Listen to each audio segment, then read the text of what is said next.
Buddha. Hello everyone, welcome back to my channel and welcome to what I think is probably the first in a long time of sit down videos. As always with any of my videos, excuse the noise outside, there's nothing I can do about the road unfortunately. You're lucky you've just missed the whole school walk past on the way to church, so yeah, be grateful you didn't have to listen to that little racket for a while. I have been meaning to film this video for so long. As I film this, I am 30 weeks pregnant, and I think I put the questions out when I was around the 20-week mark, so you know, it's been a long time. But don't be fooled, that time has flown by in the blink of an eye. I feel like it was literally a couple of weeks ago, and so much has changed as well in that short space of time. So yeah, I can't wait to give you a bit of an update in this video, hopefully in the form of a Q&A. So I asked over on Instagram, I think I asked here on YouTube, I asked on Twitter or X, whatever it's called these days, and I've also taken some questions I've had in the comments of my blog post as well, so I can hopefully answer them all in one place, and hopefully you find it useful.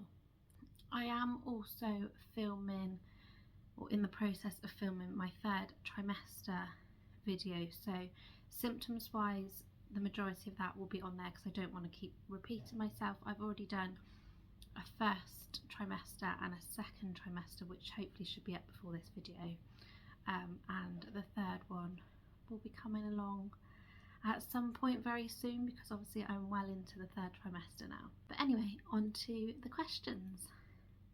But first I need a drink.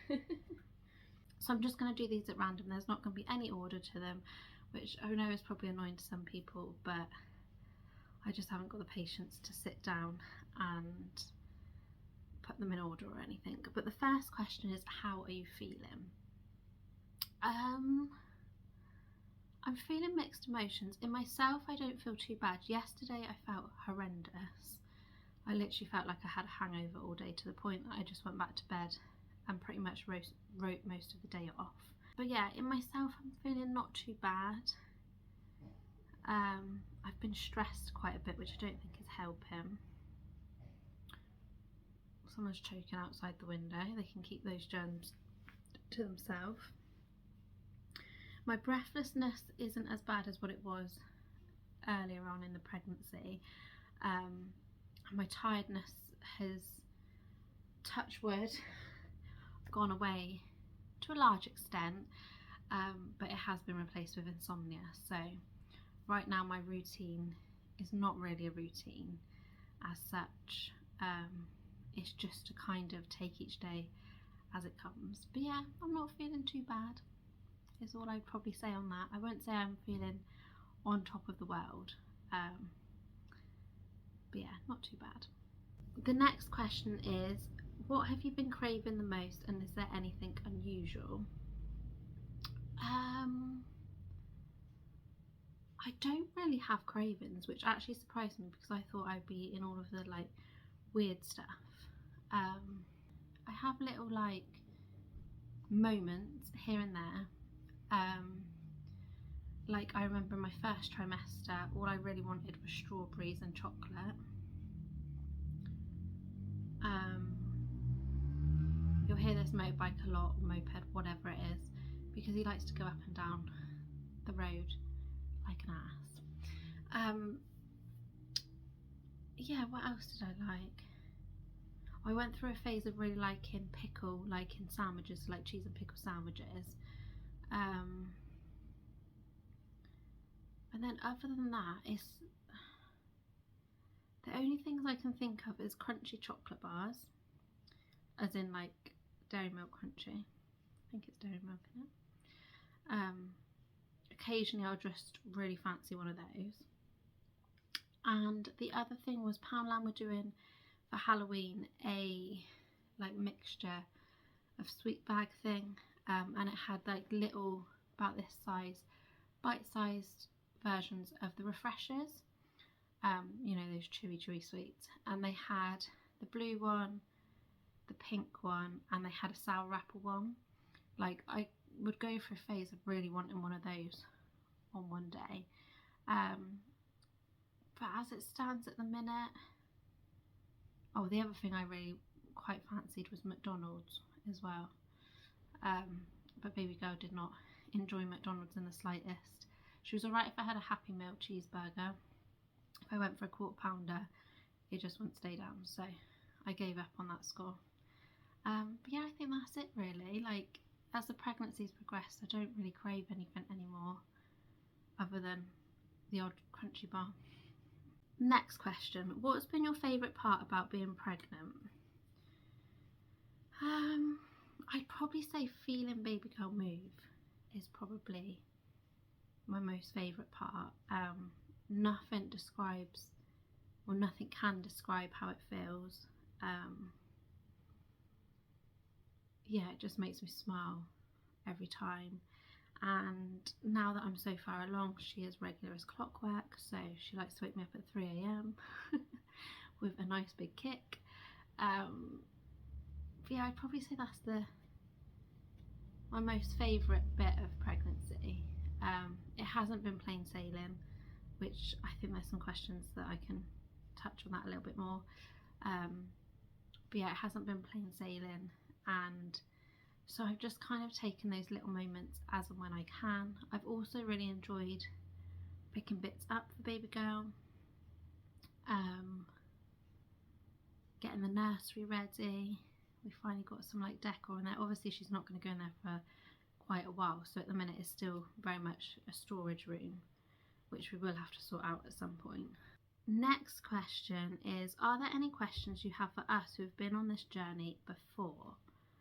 And I know the person that sent this in has quite a few kids, so they've definitely been on this journey before. I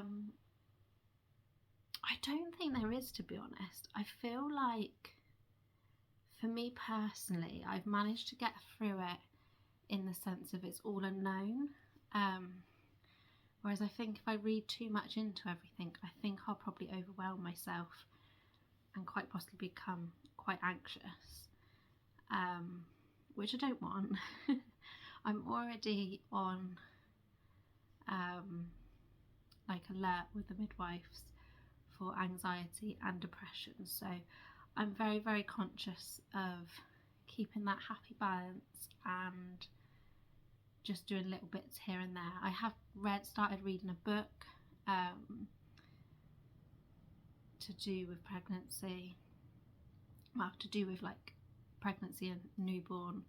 I watch a lot of YouTubers, so I've picked up tips off them over the years as well, so hopefully that will come in handy. But no, I don't think there's any questions that I can think of off the top of my head anyway.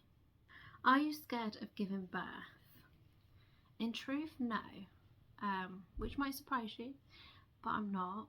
I feel like baby girl's in there and she's got to come out one way or another. There's nothing I can do about that, you know. When her time's up, she's coming out.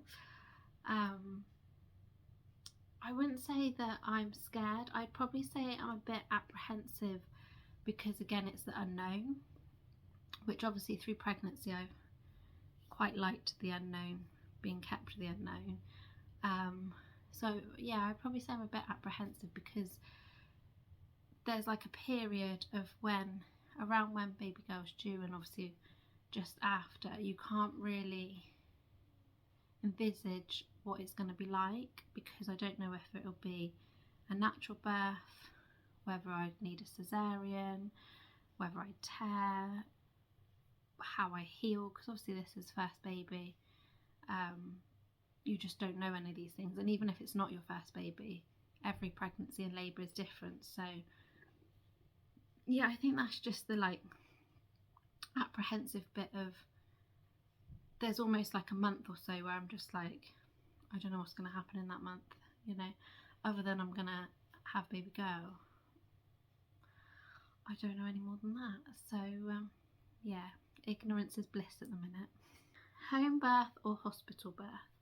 For me, it's definitely a hospital birth. Home birth has never ever been something that I've wanted to even consider, even well before I got pregnant. Each to their own, and hats off to anybody that does. But for me, I just feel safer being in a hospital. If anything should go wrong, they're on hand straight away. You know, there's medically trained staff in there that can pick up on things that maybe a midwife might not pick up on, although they probably would. There's no guarantee. They've got all of the equipment there so they can monitor a lot more and things. And definitely in this pregnancy as well, what made me more so want a hospital, although I was dead set straight away, we're not close to the hospital, so if anything should go wrong, there's going to be a delay period of getting to the hospital. And also access into this flat is horrendous. I've never actually showed you, and I probably won't until the day we move out, maybe on a moving vlog or something. But it's not the best. It's not really the best to be bringing a baby in and out all the time. You know, it's going to be quite a mission to just get out the flat, with or without the help of Ash or family and friends. You know, it is going to be a tricky one. So yeah, definitely hospitals for me. But as I say, hats off to anybody that has a home birth, and I think as long as it's your own decision and you're happy with the decision and you've weighed up the pros and cons, then I think go for whatever you feel best. Any tips for anyone suffering from HG sickness? So that was obviously my first stumbling point, was the HG sickness. It started off quite mild and then just went into full on bring me down mode, is all I can say, to the point that I was hospitalised and had to go on a drip and had to have injections and medication and things, of which I'm still on as well. Most cases of HG tend to ease off.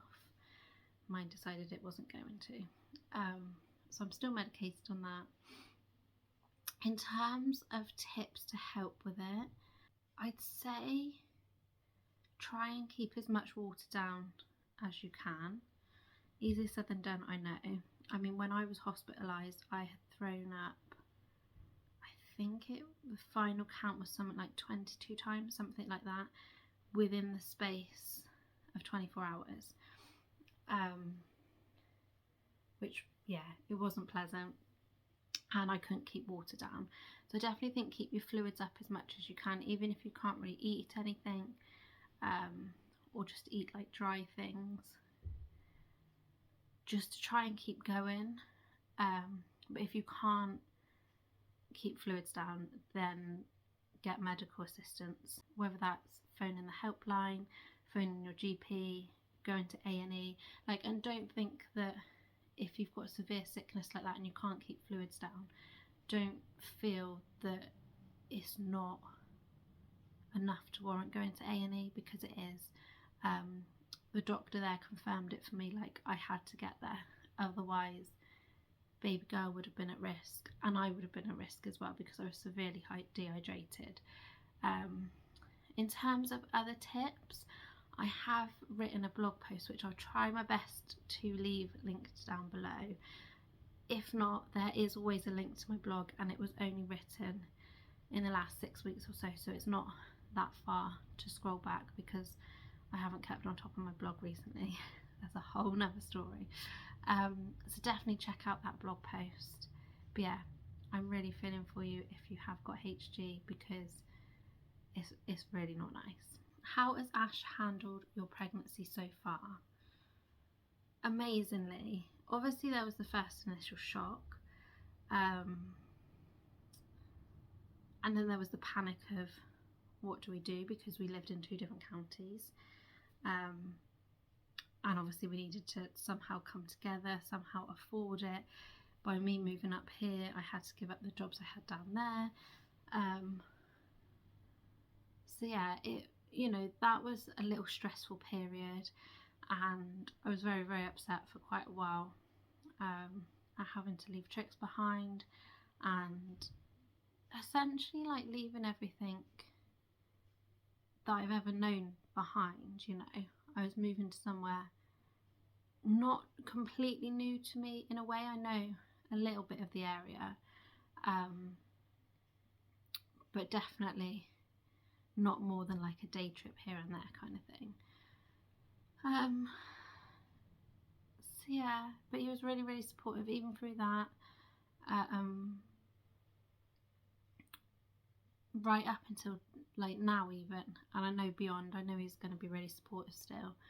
He has taken me to every appointment that he can.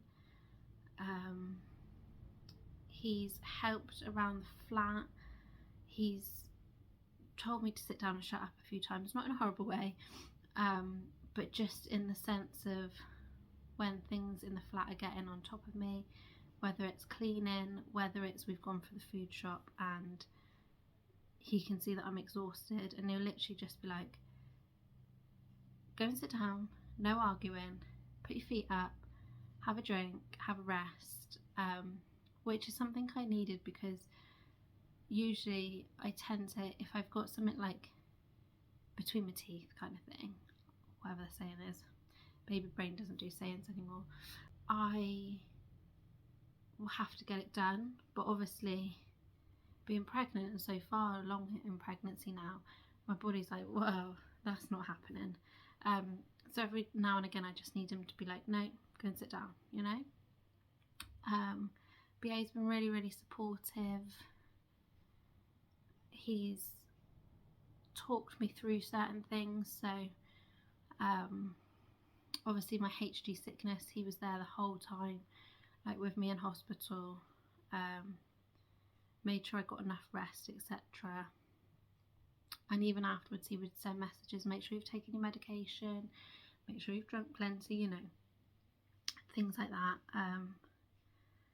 And then more recently I've been diagnosed with gestational diabetes, and I'll be honest, he's been amazing through that as well, because that has by far been my biggest challenge. I'm going to do a whole separate video on the gestational diabetes, because I feel like it needs a separate video to kind of talk it through.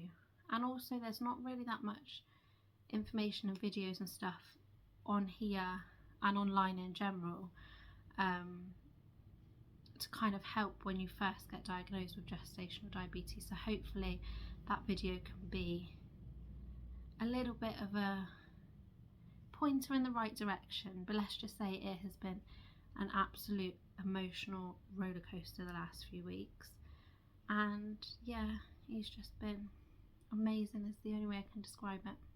Sex during pregnancy, yes or no?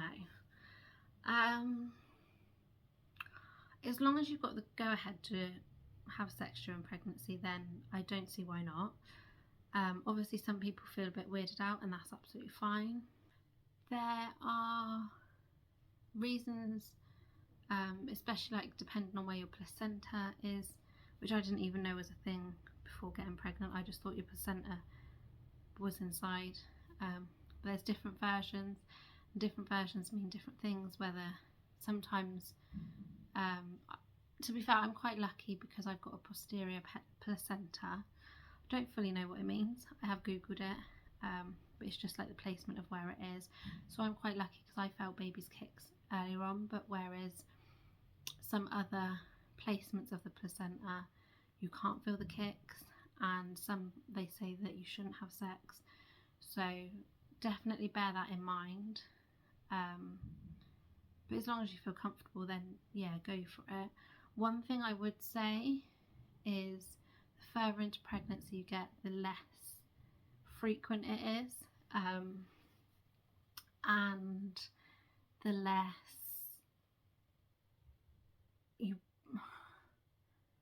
you don't want it to last as long, kind of thing, if that makes sense. You know, it's not a chore, but you just want it to be quick and snappy because it's uncomfortable. You're probably tired, probably irritable, but at the same time you just want that intimacy. It's a catch-22 kind of situation. For me, anytime I had sex from about 22, 23 weeks, something like that, I'd get Braxton Hicks, which is false labour pains, which can be quite painful. So that definitely put a dampener on things, because I just rather not be in pain. And also, the closer I'm getting to my due date, I definitely feel that anxiety of, you know, the midwife's going to say she's head down ready to go. I don't want her to come too early. So that's in the back of my mind as well. Next question. What is something that surprised you about pregnancy? I'd probably say how quickly it changes. Just the whole thing. Because during pregnancy, as you may know, it's done by weeks rather than months. So, you know, at the start, you're probably roughly about 5 to 6 weeks when you find out. Around that mark, I found out early on, I was like 4 weeks, I think. So it's constantly in weeks, and you're constantly looking forward to either the next week or the next milestone. So I remember when I first found out, it was like getting to 8 weeks, because the 6 to 7 week mark they deemed was when most miscarriages happened. Obviously it can happen at any point during pregnancy, unfortunately, and as sad as that is, it does happen. But yeah, my first goal was to get to that 8 weeks, then it was to get to that 12 weeks, so that you were in the safety zone. But again, the safety zone isn't really a safety zone. But it was also where you got to have your first scan. So unless you booked privately, your first NHS scan is about the 12-13 week mark, so you could then see baby on the screen for the first time. And then the next goal is like get to 16 weeks, because that's when sickness is supposed to reduce.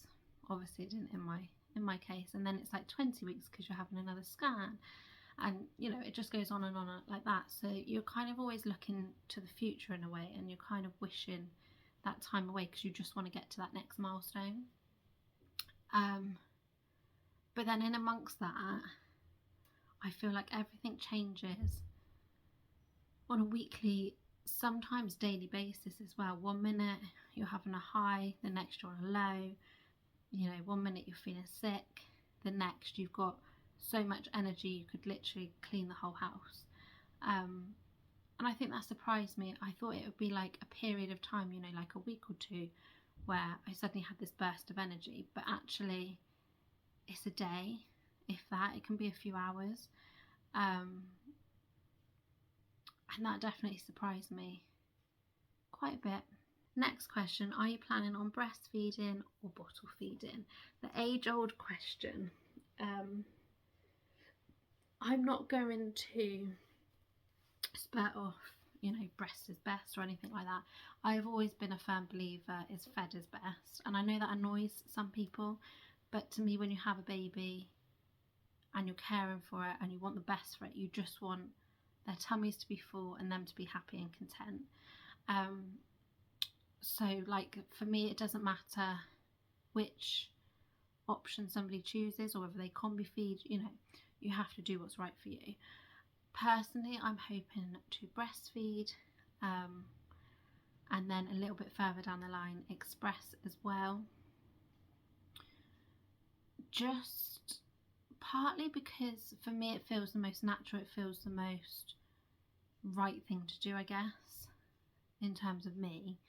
I won't lie and say also, have you seen the price of formula? It is expensive. So if I can essentially feed my baby for free, then I'm definitely going to go down that route. Obviously, if baby needs formula, then so be it. Like, it is what it is. But that's also why I want to express as well a little bit further down the line, just so that Ash or anyone else can give her a bottle and give me a bit of a break as well. But yeah, so fingers crossed my breastfeeding journey is successful. What is your favourite and least favourite part about being pregnant? Obviously I've said my favourite bit earlier on, and that was feeling baby girl move. My least favourite part, I would have said before now, was the HG sickness, because that was just soul destroying. But I think it's been taken over by the diabetes, because I'm now having to monitor closely what I eat, monitor what times I eat, finger prick like 4 times a day. I plan my whole day around food and finger pricks now, which is taking its toll, I'm not gonna lie. So that's probably my least favourite part, to be honest. Would you like to have more babies? I'll just try with the one first and see what happens. But yeah, ideally me and Ash have always talked about having a larger family and having more, but we just have to wait and see what happens. To be fair, you just never know what's around the corner. I would say my HG sickness and my gestational diabetes haven't put me off, which is surprising, because to a lot of people they're like, I'm not going through this again. But it hasn't put me off, so who knows, maybe there'll be more in the future. You'll just have to be subscribed and wait and see, I guess. Next question, does baby kicking hurt? It's a difficult one. I'm like, ugh. It's a difficult one to answer, to be honest. When it was first starting, it was little flutters, and then it went on to like big movements to like my whole tummy would just jump up all the time. But there was still quite a lot of room for her. Now there's less room, obviously, because she's bigger. And it's hard to say. I'd say they don't hurt on the whole. She gets into some positions that do hurt, but only like not in a real painful way. It's just, I don't know how to describe it. It's just that sense of like over fullness, like there's just something pushing, especially if she puts her bum in the air, which is something apparently I did when I was in the womb, so of course baby girl's going to do it as well. Yeah, she can just get, especially if she's quite low down but pushes her bum out, like I'd say it's more uncomfortable than painful. The only painful bit is if she gets a limb up under my ribs. That's enough pain to take my breath away, I have to say. But it's only for a split second. The pain doesn't actually last. It's not like a pain that goes on and on. It's just whilst that movement's happening. And she always does it at the most awkward of times. Like we went to the remembrance ceremony, and she chose that moment during the 2-minute silence to get up under my rib and just fully kick me, to the point that I wanted to gasp, but obviously it was a 2-minute silence, so I had to be quiet.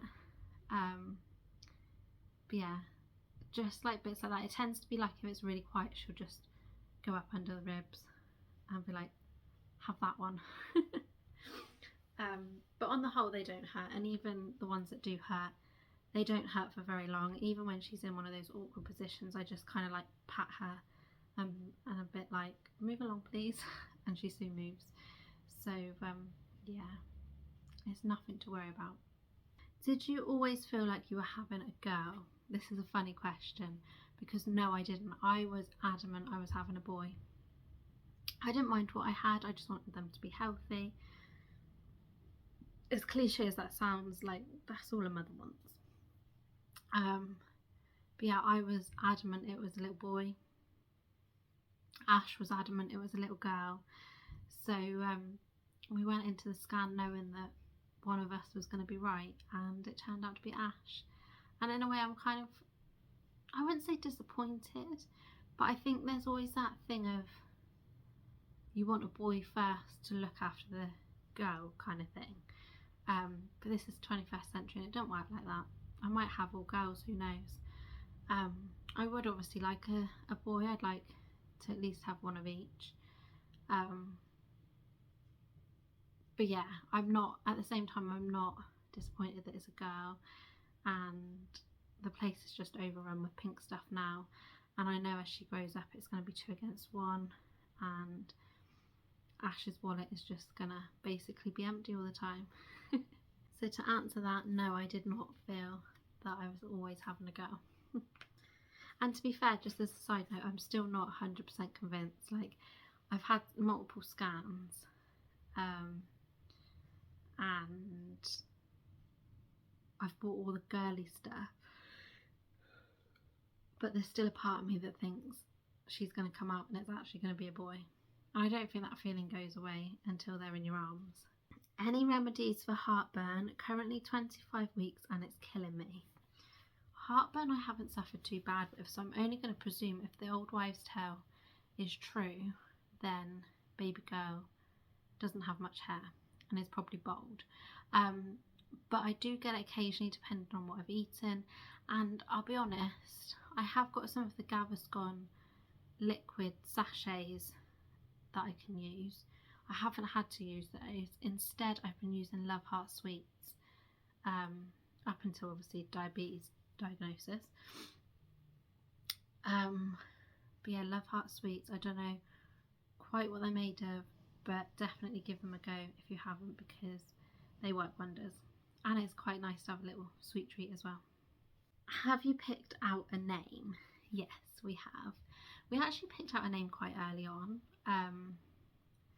I've had a name in mind for absolute years, and Ash had a name that he liked, and you know, I hadn't told him about the name that I liked, and I just came out and said it, and he was just like, that's our baby girl's name. Like, he completely pushed his aside, and was just like, I really like that. So yes, we do. We are keeping it a surprise for everyone else. There's literally like 3 people that know, I think.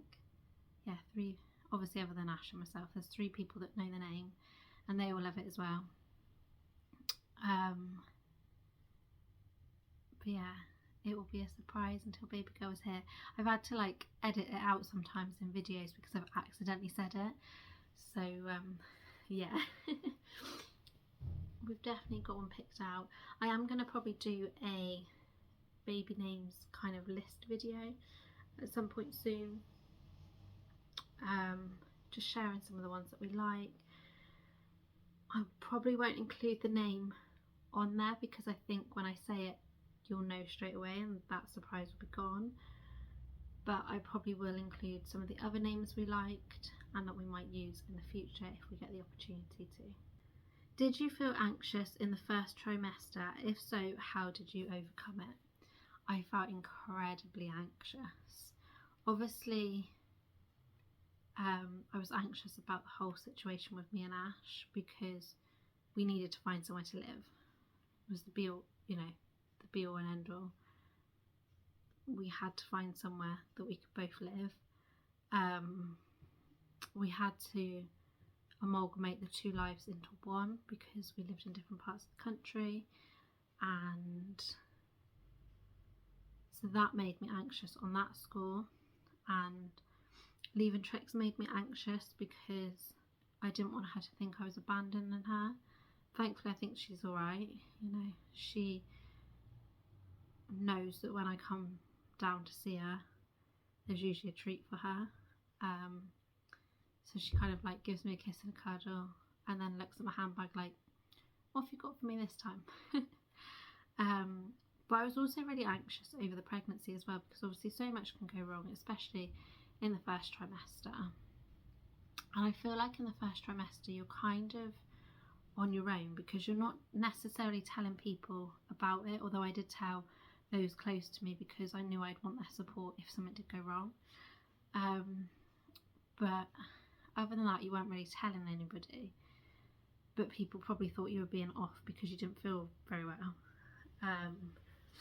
So it was like catch-22 in that situation because you wanted to tell people so they would understand, but you didn't think you could. And yeah, so I felt really, really anxious. And it was also when we were having a heat wave as well.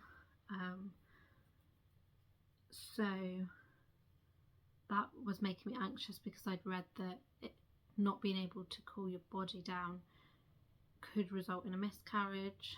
So I was very, very conscious of that. I'm very conscious of the fact that, like, I had all these changes in me that were taking place that I had to be more careful about. Like, even simple things like my skin was so much more sensitive, so obviously I couldn't really be out for long periods of time in the sun, but events and things meant that I was, so I had to dress appropriately. It was like a whole nother level of stress and anxiety. But I'd probably say my only advice would be just to take each day as it comes. Really is the only thing I can recommend, because that is literally how I got through it. It was just taking each day, waking up that morning, seeing what I can get done, and teaching myself that if it didn't get done, it didn't matter. If I wanted to spend the day in bed and watch films because I was feeling anxious, then I would, you know. Obviously that don't work for everyone, and I get that you've got jobs and events and things that you've got to be at, but yeah, just on the whole, taking things one step at a time is probably the only way you can do it. But obviously don't bottle your feelings up as well. Talk to someone, whether that's your partner, whether that's someone medical. Just talk to somebody, because you just don't want to bottle that stuff up. And last question, what are you most nervous about motherhood? For me, I'd probably say it's something I touched on earlier in this video, but that first initial period from like birth to 6 weeks-ish, I'd say. So I'm nervous about caring for a newborn when I'm trying to heal as well, because obviously up until now, if I've been poorly or anything, I've just focused on myself, but now there's this whole other life that needs me. So I'm a bit nervous about that. And I'm also nervous for the like 2 to 6 week mark of baby girl's life, because it's all going to be new, scarily new, completely out of my comfort zone. And because Ash only gets 2 weeks off, so the first 2 weeks I've got him helping me and just being there to support, but when he goes back to work, I'm on my own, quite literally on my own. The closest people I can call, other than Ash, obviously Ash would come home if there was an emergency and things anyway, but the closest people that I could call are like an hour away. My mum and dad are a lot further away than that. So yeah, it's definitely making me nervous, because it's going to be just me and baby girl day in, day out, which I know I should be, you know, looking forward to and getting that quality time and stuff, but it's still daunting and it's still making me nervous, which I think is normal anyway. And it's just something I, again, got to take each day as it comes, and all I can do is try my best. I just want to say thank you so much for all the questions. I can't believe there's so many. I've been talking as it stands for 42 minutes, and I don't think I'll have much to edit down, to be honest. So if you've stuck around this long, then thank you so much. And yeah, thank you for the questions as well. I feel like there was a real mixed bunch, which is nice. It wasn't all like one themed or anything. If you do have any more questions, feel free to leave them down below, and I will try my best to answer them as and when I can. I will, as I mentioned earlier, be doing a separate gestational diabetes little chat. It won't be a Q&A, although again, if you ask any questions, I'm happy to answer them. But yeah, just another chat on another video, because otherwise this one would go so much longer. So make sure you're subscribed for that so that you don't miss out. And yeah, thank you so much for watching, and I'll see you all again soon. Bye bye.